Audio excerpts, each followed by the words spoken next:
Ay, graduation ko ngayon. Sana dumating na yung kumpare ko para maglagay ng garland.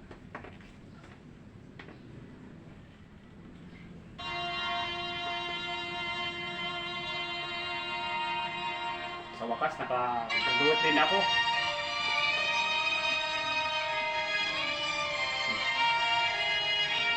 Tagal naman ni kumpare.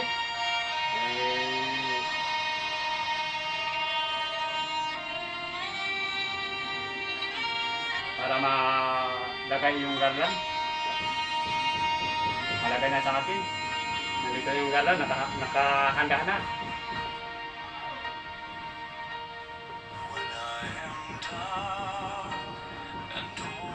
Hanap pa ako para lang. I-graduate nyo ni kumpare. Eh, buti nandito ka na pre. Pati ano naman yung garland. Kasi, Alam ko pre na graduate ka na ngayon. ano yung garland pre. Para, kasi ikaw lang hinihintay ko. Ganun ba pre? Uy, pati ano, Wawa ka naman pre. pati ano yung garland. Para, ano pang hinihintay natin. Congrats pre sa pag-graduate mo sa nangarap ka talaga na nag-ano ka sa Panginoon na parang magka-graduate ka sa ano mo, ngayon, natupad na yung mga pangarap mo ngayon.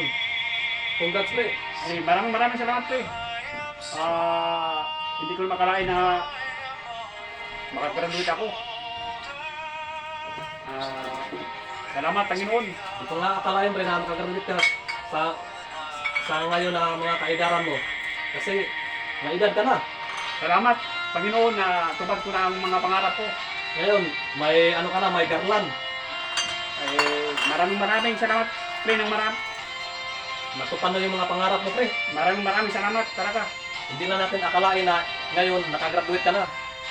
Ay, Panginoon, maraming salamat sa suporta mo at sa mga followers ko na